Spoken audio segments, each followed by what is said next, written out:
So in my effort to continue providing y'all with more information on gender confirmation surgeries, options out there, who's providing them. So today I have the utmost pleasure of interviewing Dr. Heidi Wittenberg, a plastic surgeon in San Francisco, California, and the director of MoZaic Care, a private practice focusing primarily on gender confirmation and pelvic reconstructive surgeries.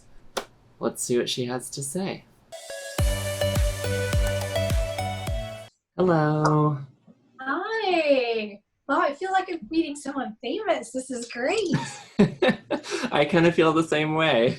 Yeah, I guess I'll just start at the top. And, I always love hearing like what got people to the careers that they're in, just in a more general sense. And I know you've been in surgery for a long time, and like you mentioned, you started in OBGYN. Is that? Yeah. Yes, yes. So can you tell me a little bit about like what prompted you to like go into that field, and maybe a little bit about how you got to where you are now? I loved, when I was rotating as a student, I loved urology, surgery, and obstetrics. And I figured, well, obstetrics and gynecology is kind of a given. My mother was an English midwife. I grew up in England. Although I originally wanted to be a vet, like James Herriot from All Creatures Great and Small. But once moving to the US, I realized I wouldn't be going through a little country roadside with the stone fences and my little mini and helping cows during calving season. But I did then, I think, find my niche in medicine, and I think I couldn't choose between urology surgery and OBGYN, but I felt the more underserved population was OBGYN. So I definitely went into that field in particular. And when I came out to San Francisco in 1999, seems so long ago now, and that's so soon. I continued doing obstetrics while I was still advancing my career of pelvic reconstructive medicine, or also called urogynecology, which became an actual specialty only about 5-6 years ago. And I was in the first vanguard of the first year. They actually had boards and certification for it. I got certified in that. And in the meantime, all during those years, I was advancing my surgical techniques and learning more minimally invasive options for vaginal surgery, laparoscopic surgery, robotic surgery, urology techniques, neurogastroenterology techniques, mostly based on my patients' needs and what they had problems. When they had problems or they needed something, I was always looking for advances to help them.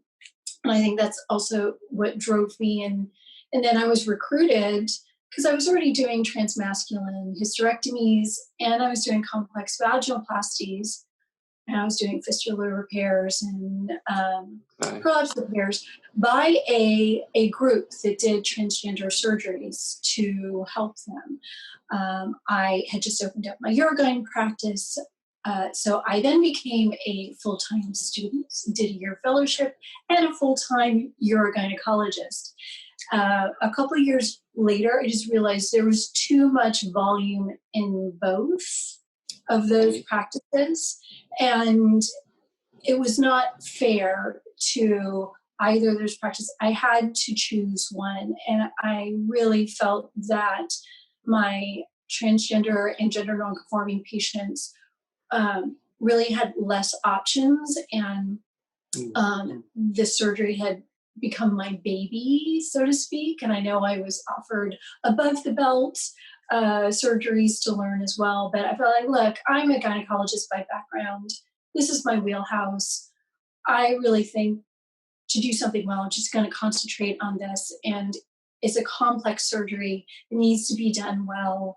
I'm going to just concentrate on this and close my practice, make a new practice. It's just going to be 100% transgender, gender nonconforming, below the belt surgery. Okay. And that new practice is the MoZaic care. Correct. Okay. Yes. Just curious, where did that name come from? Well, I felt that eventually I would like to grow the group with specialists. And so, I mean, it would be a dream to have a multi-specialty group and with wraparound services. That is my dream for the future. I also I didn't want uh, someone's name on it because I want there to be growth. I, Yeah. I wanted it to not say transgender. I didn't want people who weren't out to feel like they couldn't come and see us. I wanted something that was transgender, gender nonconforming, included into me. Also, pelvic surgery is this is all puzzle pieces we're putting together in a mosaic. So it just made sense to me to put mosaic with a Z together was my thinking. Yeah, it sounds like super thoughtful and very inclusive. And that kind of brings me to one of my next questions. As you know, like working with trans and non-binary people, they're like, we're a vulnerable population. We've have a history of being exploited or a history of being not feeling comfortable in like any settings, including like medical settings. So I'm kind of curious, like, what is it specifically that you do to create like a safe, inviting, welcoming space for your patients? Well, I think it's our team does that. My associates and my staff are 100% committed, since this is all we do. Is realizing that again, vulnerable population. A lot of them have been sensitized, abused, assaulted. That we do ask for some paperwork to be filled out ahead of time. One, to help us understand what needs there are. To also help us navigate, take some of the burden off of patients asking about insurance and stuff. Like, that's our job to deal with that. So if we can have as much information up front, that helps us be better providers. We are a small crew. We all talk with each other. We have meetings, say like, look, this person needs this special help, or, oh, this person doesn't have a support person yet. This is a big surgery, and we want people to be as supported and have as much information. Too much information, and sometimes I know, consents and the information is scary, but in multiple forms, initial phone or video consult during pandemic times, before that in person. Also, to have a written copy of the consent and all the issues that can come up. We also do a recorded video consent. So and not just the day before surgery. These are done like way in advance. And so we go over not only the surgery itself, but the prep and what's usually involved afterwards and a timeline. So when I'm coming back to initially, first the paperwork and the patient navigator, to help with troubleshooting. Then initially meeting someone, I'm specifically asking, what are we talking about today? Are we talking vaginas? Usually, because that's like most of my business and my favorite topic ever. But I'd say, are we talking as natal as possible? I mean, minus the uterus, tubes, and ovaries right now. Still working on that part. Or are we talking about mineral depth? Are we talking about penile preservation? Are we talking about something else you have in mind? I think it's just, those are all vaginas. I just need to know what you're interested in, so then I know where our conversation is going and what you need from me and what I can provide for you. And I will tell you what I can provide and what I'm not able to provide, because I want realistic outcome. I want people to be happy. Right. So, and I think my staff is on board. I mean, we're all committed to this. We're a tight group. Everyone knows my spiel. They know when we talk. I've also have a new partner coming on board that I've trained over a year.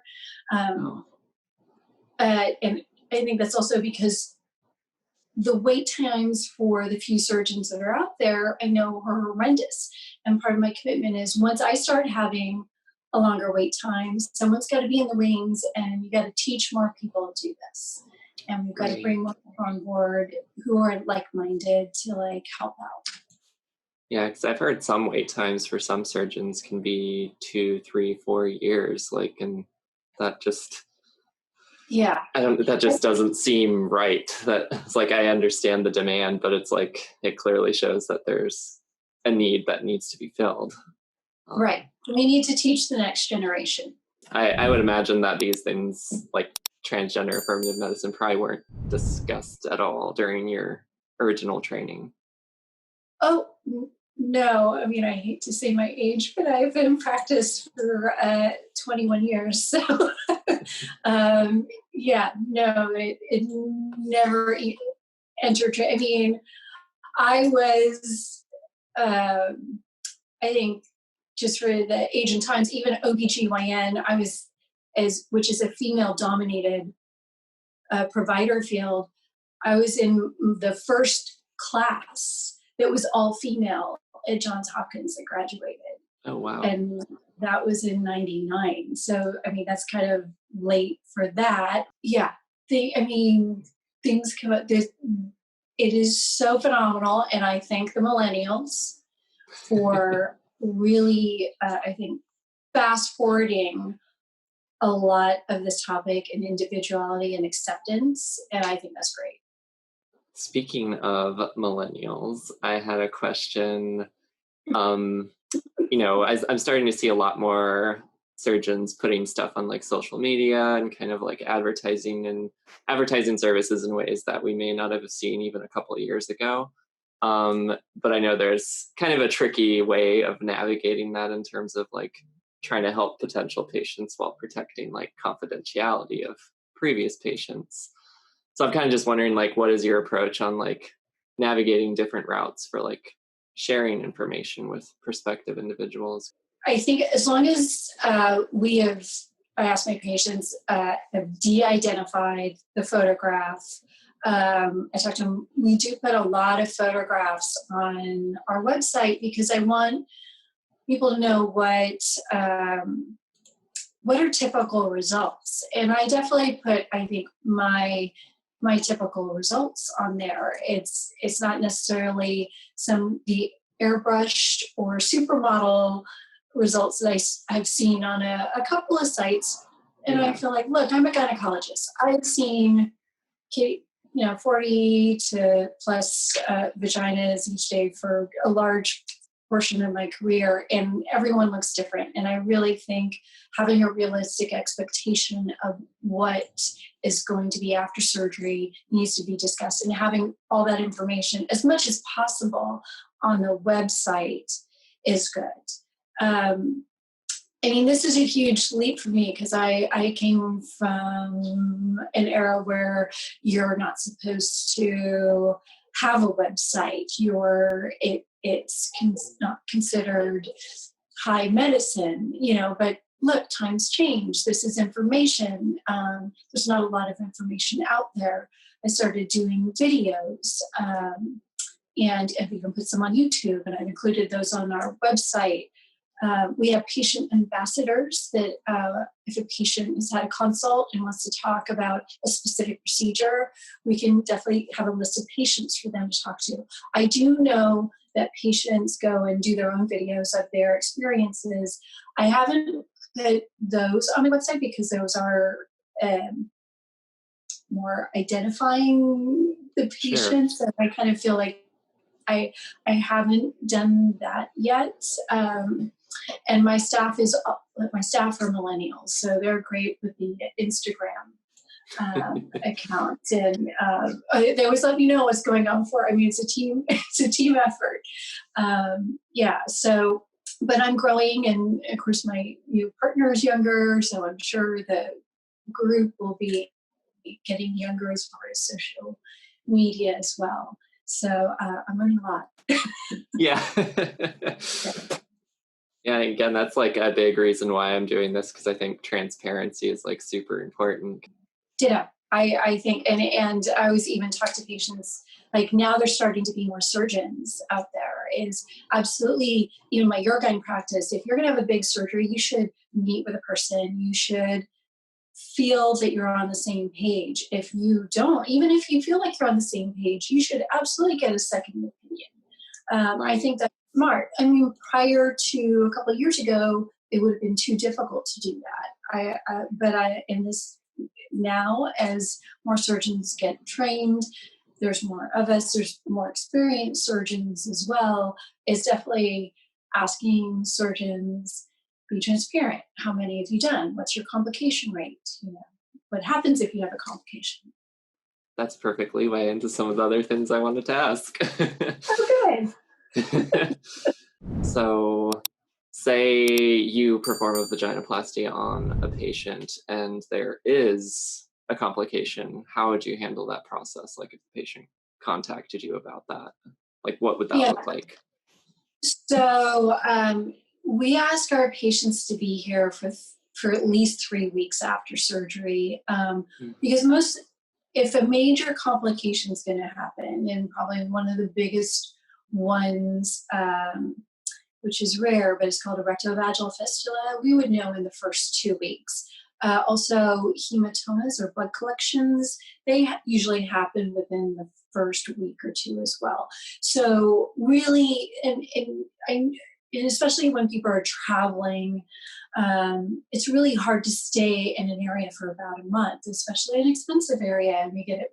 But part of the reason is if there's a complication, we really want to be able to be the ones to deal with it because we're familiar with it, we know. Our patients have 3 weekly visits afterwards. They also are in the hospital for 3 nights, so we're monitoring during those times. In between, they have access to, we've got this Hale Health app that they can access to us day or night. Sometimes when we're sleeping, we're not we also have an emergency nurse because we're not monitoring our emails 24/7 necessarily. So we have an emergency nurse line on top of this layer, and also tell patients about, ER access at the hospital that they had their surgery. These are all safeguards just in case. If there's an issue, we want them to be seen quickly. We want to address things because this is also an emotional issue as well. You think like, oh my gosh, this is a big surgery. There are going to be issues after surgery. There's a lot of them that just through phone calls or emails or a Hale Health app that we could just address really quickly, like that's normal, that's fine. Oh, that might be a problem. Why don't you come in tomorrow or next day?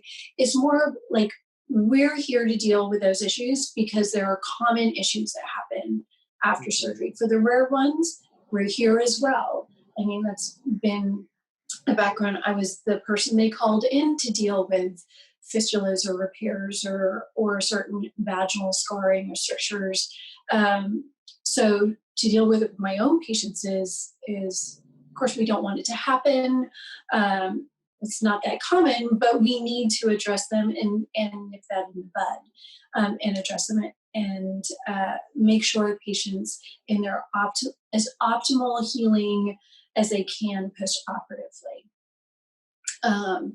Now, practically, and even though I'd love to see patients 3, 6, 9, and 12 months, once patients have done their first mini graduation from any serious things, there's some longer term issues that come up, like pelvic muscle spasms, pelvic pain with dilating, granulation tissue, questions about dilating.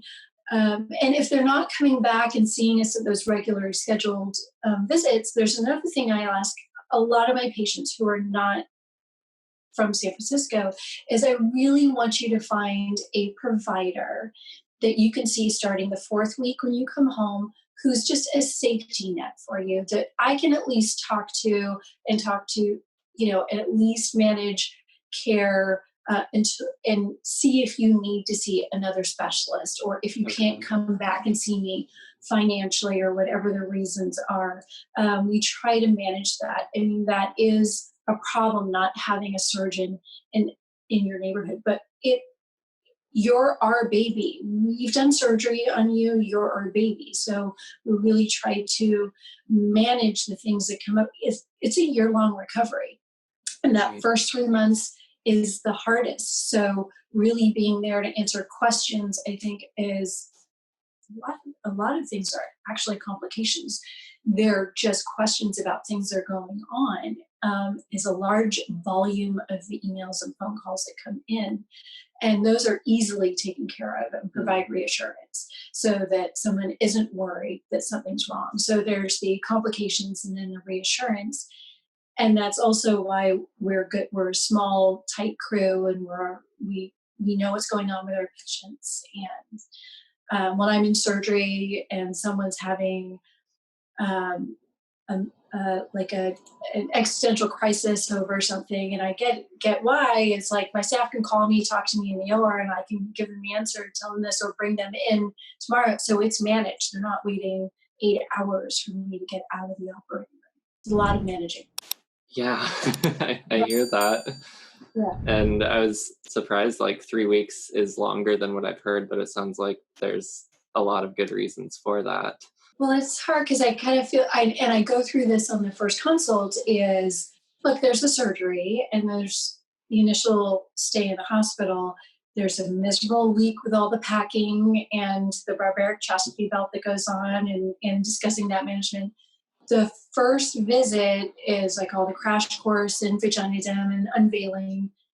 But then that second week is a big phase of swelling, taking care of your incisions, dilating 3 times a day. And we're expecting, I call it the hell of swelling week. So much swelling that more than half the time there's separation there.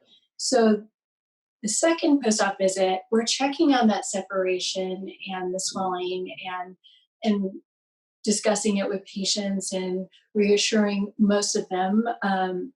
Some of them, there are like 1 or 2 times where I've seen them like, yeah, this is more than I normally see. We need to discuss how to manage this. But again, this is a check-in. We've got to talk to you about this, manage it. The third week is to make sure things are starting to like calm down, the swelling starting to come down. People have a handle on things. They're sort of like really weaning down off of some of their PubMeds, and they're ready to go home and have their initial, we call it like vaginal graduation. The final one's at a year out when everything's fine, but it's hard. Yeah. It's hard to like, I think many people would probably agree with me that one of the hardest parts is like keeping up with dilation, like getting used to it and then keeping up with it. So, I want to ask, like, what is kind of the dilation regimen, so to speak, that you put your patients on after surgery? So I have a baseline of it's 3 times a day, minimum 10 minutes for the first 3 months. I may vary that up for certain patients if there's a little bit more bleeding or oozing, or they need a little bit more time, to 30 minutes at a time, depending on what's going on. Then after that, it's once a day for 3 months, then every other day for 3 months, and 1 to 2 a week for forever, basically after that. And I discuss it ahead of time for patients too, because if they feel like they're not going to want to dilate, that's too much. They have hand tremors, or they've had a stroke or muscle weakness and they can't dilate. We have to discuss, the surgery, and can someone else dilate? Or else you're going to lose the vagina. So dilation is very important, and if we don't do it, we're going to lose it. And even if there's like pain or issues, we kind of discuss, going down in size to try and make it gentler, or going to physical therapy. But you can never regain depth. You can regain width, but you can't regain depth. So discussing that ahead of time as part of the pre-op consult, I think is very important, because if someone's like, no, I don't want to dilate forever, or I've heard in the blogosphere that you don't have to dilate after a year if you're having sex. I'm like, no, not so. Unless your partner or toy is as deep and as wide as your dilator, these silicone dilators, then you're going to lose that depth. I think you'd rather like keep it and continue to dilate. Always dilate. Unless your surgeon tells you not to dilate, always dilate. Yeah. Are you aware of any like surgery techniques like currently being used or considered for like the future that wouldn't require as much dilation? No, a little colovaginoplasty has less dilation inducing, but the third option, the peritoneal pull through, I know, again, I talk about this with my patients, is like, I know in the blogosphere it says deeper, more lubrication, less need for maintenance. And in my discussion, I'm like, absolutely not. You absolutely will have to have you dilate the same as a penile inversion technique until we know better. It is a newer technique. We would hate for you to go through this whole procedure and lose it. And in my 20 years as a urogynecologist, I will tell you, the papers about peritoneal pull-through technique in the GYN world, even then had small numbers of patients that were not followed out for extensive, like past a year. I think the largest good study was this guy, Mater, M-A-H-T-R-E, did a lot of peritoneal pull-throughs in India, and he had a series of 36 patients that were followed out. Only 3 were followed out as much as 7 years. They only followed them out to were they 8 to 9 centimeters, which is needle depth, were they able to have sex. That was it.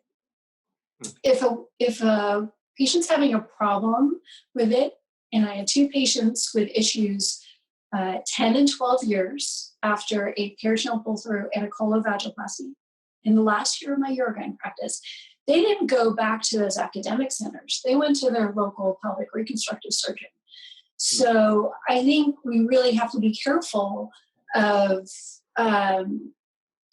one, even adopting the literature from a specialty.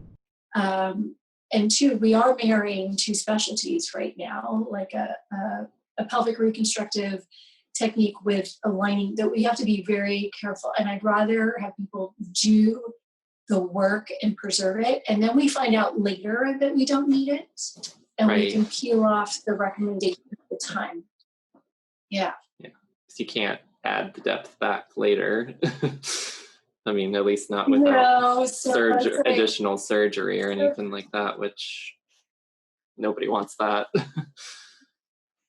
No, and I was like, I'm so sorry, but I'm still making you dilate.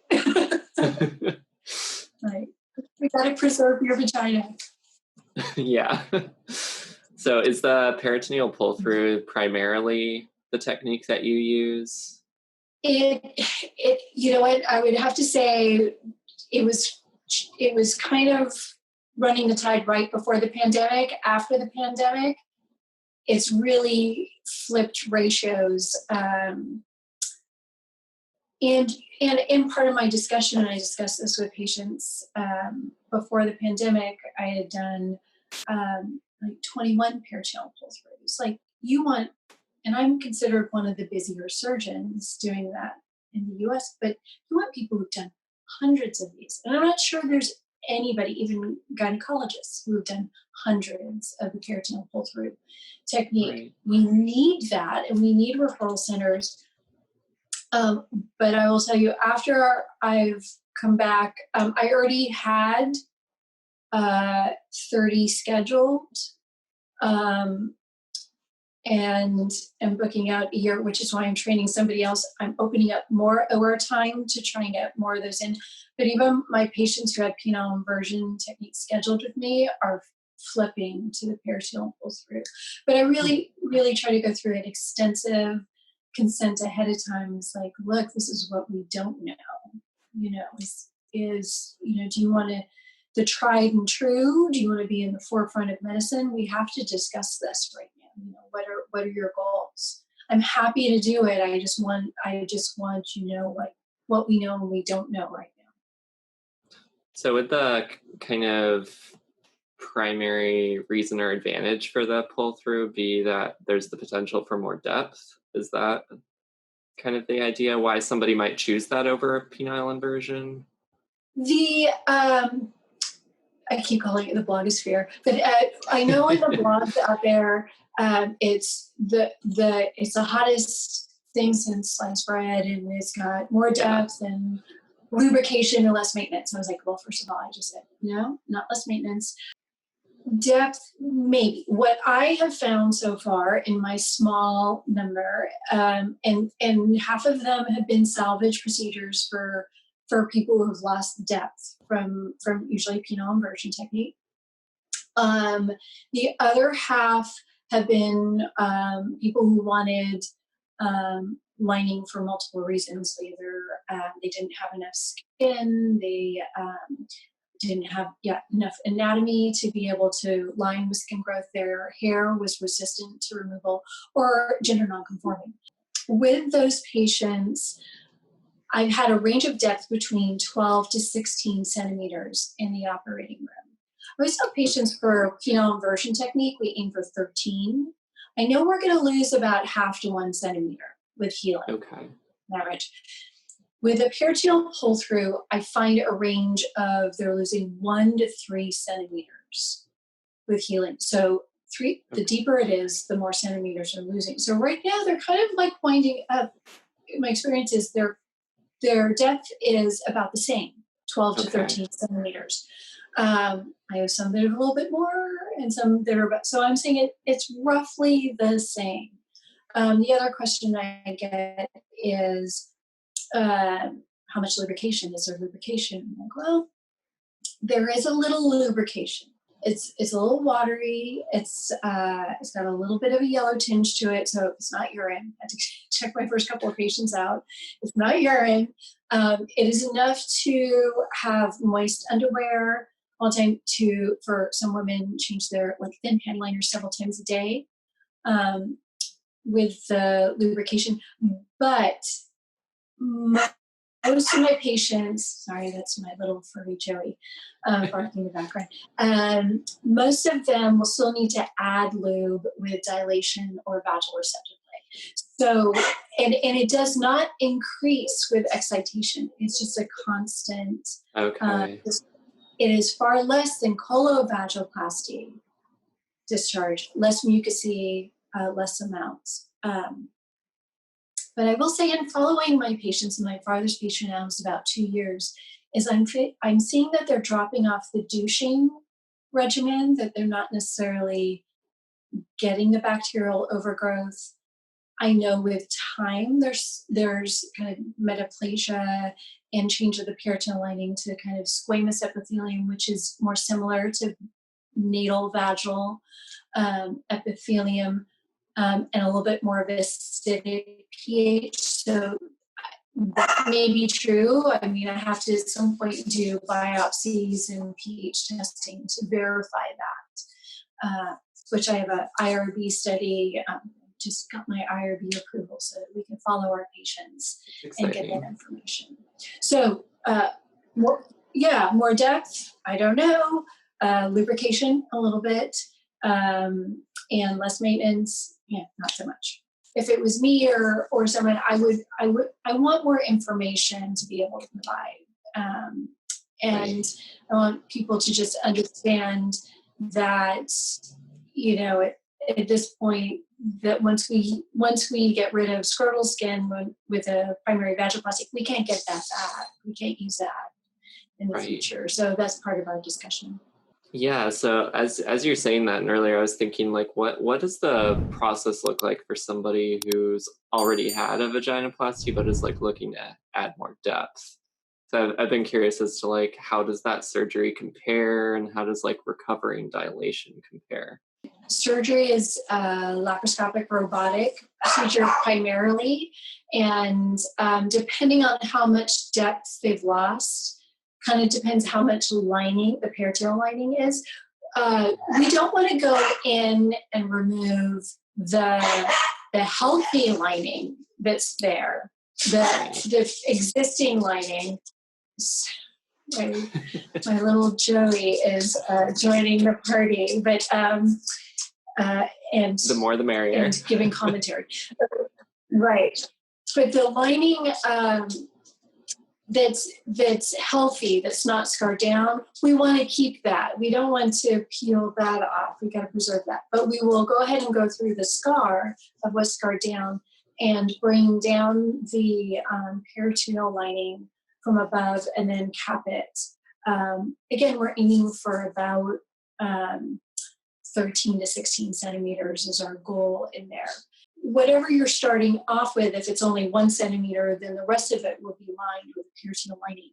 If you're starting off with 10 centimeters, then you're only going to get a couple centimeters up on like a cap on top.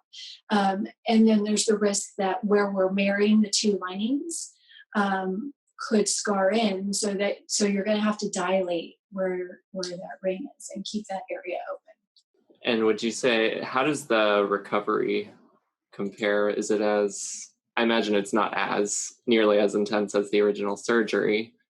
It's definitely not as intense. I mean, sometimes I have people add on labioplasties and other things at the same time, which may add a little bit to it, but Sure. far different. Instead of a 3-night stay in the hospital, it's a 23-hour stay, sometimes same day, but I prefer like an overnight stay if everything's okay, because we don't necessarily do as the same necessarily like bulky packing you do with the original penile inversion technique. We'll do a bladder trial in the morning to see if we can get rid of the catheter, if possible. We don't necessarily need 100% of the time another outside dressing. So all those things are better for recovery and that pressure feeling that women feel postoperatively. So their recovery is less narcotics, feel better. We take the packing out the next week. Start with a dilator. Usually I find that we're starting with a P1 dilator just to be delicate for the area. And then we'll have patients move up. And everyone's different. I don't have a regimen on when you move up in size just because everyone's different. Sure. I do preferably still like patients here for 3 postoperative visits, albeit if I know that's difficult. I know that's hard. There are patients that I know they have a good support system. I know the physician they're seeing, that they can leave maybe like a week early. So but the first 2 weeks, I want you here. During that 3-week period, as you touched on, it's, there's a lot of money and cost, especially staying in San Francisco or nearby. So kind of wondering like what sorts of options do y'all offer in terms of like insurance and making surgeries more affordable and accessible?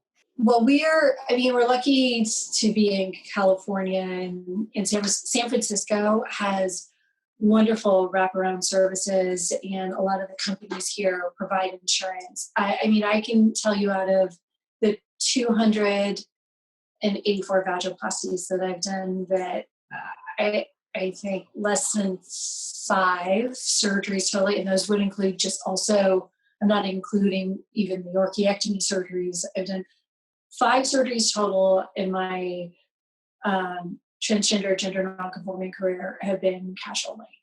Like Wow. They've all been insurance covered. So we've worked a lot with, it's taken us 2 years to get on a lot of insurance plans. It still took us 5 years to get on others. But really we're interested, especially San Francisco Health Plan and the San Francisco local providers that deal a lot with like homeless and the underprivileged segments of San Francisco, and our patients that just don't have access to jobs even or even a place to stay. So we work with them. Patients who are coming from out of state, we tell them And usually, by the way, usually rate limiting factor to see me is hair removal. It's like if that's done, we can usually put someone on. But in the meantime, while they're waiting, we've kind of posted what insurance we are in network with.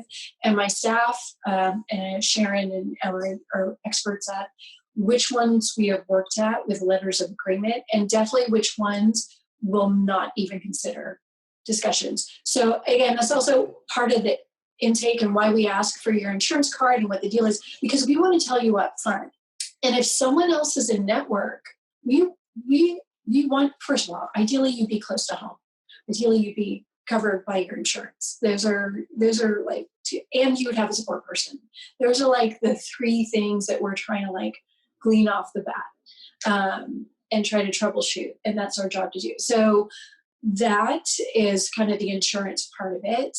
The second part is San Francisco is a very expensive place to stay. So we've had a list of recommendations that patients have stayed in, Airbnbs, resources that they have. And also why I tell patients, like the week before surgery, you don't have to be in the city, because I know it maybe it's going to be cheaper out. The third week, you don't have to be in the city. It's just that 2 weeks that if you call an ambulance and they're going to take you to the ER, I want them to go to an ER that I work out of. So that's how we try to manage a little bit like the before and after practicalities of it. Yeah, I could imagine that going to any ER, they might not know how to handle some of the complications that could come with surgeries like this. Yeah. Oh, I could tell you stories. Yeah. And I'm sure, you've heard even more stories than I've heard. So yeah, it's better to go where your surgeon is. So it's hard, it's financially hard, but if an issue happens, it's just much better to be where you get better care. I myself had some complications, and the doctor who eventually helped with that was basically like, it's really good you didn't go to the ER because they probably would have made it worse. And I'm like, good to know. Yeah. I mean, and I had a poor patient that went to an ER. First, they took her to a pediatric ER where they wouldn't touch. All she needed was like someone to check her catheter to like make sure it was emptying. It wasn't emptying. And so they transferred her after 6 hours to an adult ER across the city where she was at another 8 hours. And then finally she came in because they couldn't deal with it to my office in the morning. It's like, if I had known, have you come to an ER that I work with? But my other mission is I've been talking with a lot of family practitioners, medicine departments, and emergency room departments in particular. You're going to see these patients. I want you to be comfortable. Here's some things you can do. I had just a couple of questions left, but I'm always curious as to like where are we going from here in terms of like the technology and the surgeries. So where do you think the next big things are going to be? Like currently, it sounds like the peritoneal pull through. I'm curious to get your perspective on like where that's going, if there's anything else on the horizon. Yeah, no, I think I think the peritoneal pull through is promising, but it's always good to have other options. I mean, definitely I've heard of tilapia, skin veneers. I've heard of amniotic like seeding. Those are interesting. I've been since 2000, and when they were talking about organ generation, and now we've got stem cells and bioprinters, like, we need to, like, that needs to be pushed forward. And my lifelong kind of passion of like, how can we do this better? How can we do this more minimally invasive? How can this be less painful? How can patients get up and out of bed and recover sooner and back to work sooner? Like, why is this now? And I require my patients to take 12 weeks off because I want to preserve their vagina, as opposed to, I know some places are 6 to 8 weeks, because if you're not having, it would be great to find a technique, no dilation needed, no maintenance. Then they wouldn't need to take that time off. They wouldn't need that big recovery. They can go back to their lives sooner and be happier. Yeah, just thinking of all the time and energy and heartache saved with not having to worry about dilating. It would be huge. That's hours of time. And it's like hard to find that time if you're doing like anything else. Yeah. Like if you're at work all day, it's like most people don't have that privacy. And like even in my situation, I had my own office, but I was like, I don't want to do this at work. Like this is weird and uncomfortable. Right, exactly. Although I'll give it up to Google, they've and somewhere else, a patient said they reserved breastfeeding rooms as dilation rooms. Oh, that's cool. Yeah, so it works. So they're very. So I was like, that's good. That's good. If you've got a place that you can dilate 3 times a day, and you're not too busy to do it, then you can go back to work, because if you're not dilating 3 times a day, you're going to lose it for that first week. So kind of just like my final closing question is, so how would somebody contact you for consultation if, after watching this video, they're like, yay, I want to go see Dr. Wittenberg. And wondering if there's any closing words you have that would differentiate you and your team from other providers, kind of like that. Why should people go to see you? Oh, nice. Well, we're at MoZaicCare.com, which is MoZaicCare.com. And that has all our contact information, and our location, I think, would be the easy. You can make an application for an appointment on there. I think it's pretty easy. And as far as our team, I feel like I was personally made for this journey and this surgery because, I know I started off my career delivering babies, and I've been doing pelvic surgery, and I've added on the minimally invasive and the laparoscopic and robotic and the vaginoplasty. But I feel like this is my baby now, these vaginoplasties. I'm perfecting them. And I am delivering new babies into the world. I was like, I love it when I walk into the OR and I say like, happy V-Day. And there are patients who have like recorded their surgery day as a birthday. And it's like, so I feel like as a OBGYN, I'm kind of coming full circle and fulfilling kind of like all the things I've done in my 20 years to be able to like help patients, and teaching the next generation to do that as well. And my new associate, Adam Bonington, is a gynecologist by background.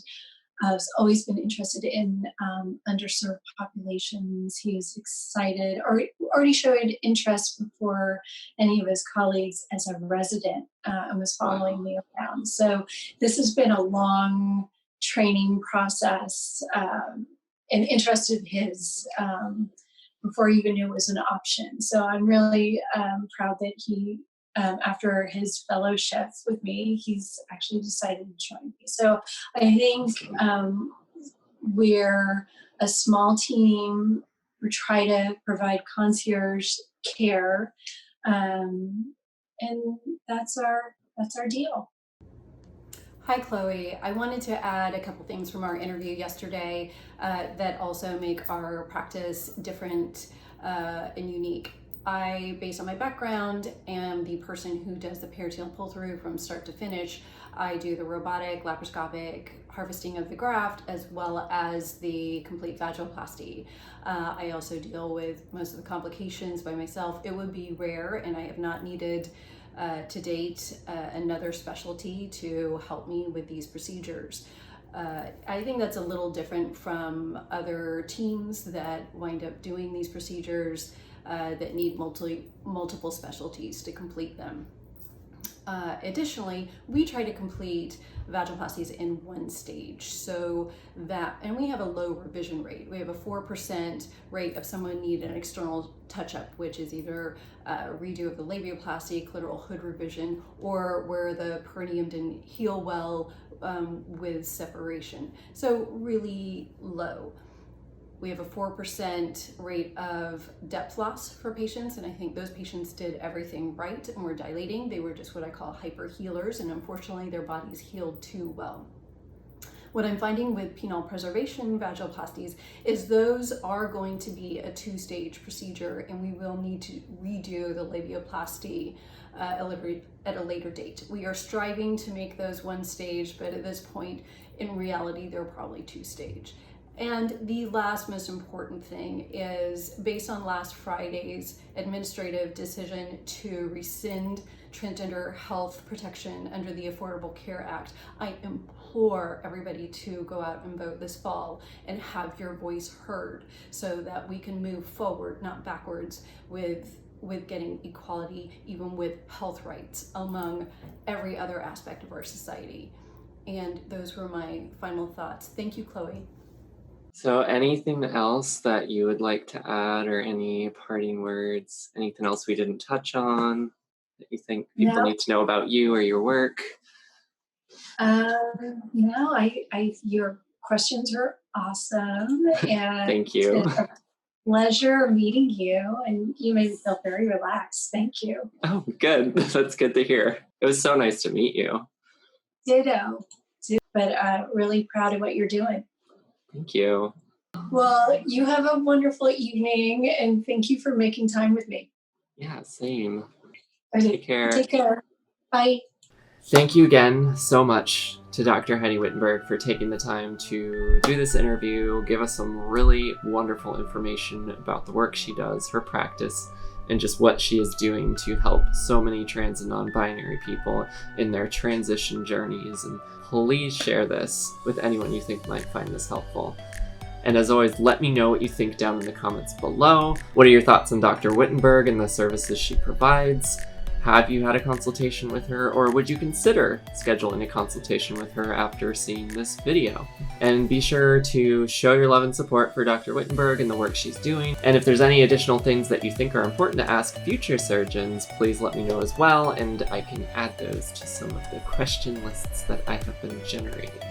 And as always, thank you so much for watching. Tipsy and I love you all and hope you're staying safe and healthy as much as possible during these tough times. If you have not done so already, please give this video a thumbs up, click that share button, click that subscribe button, and that notification bell. Bye for now.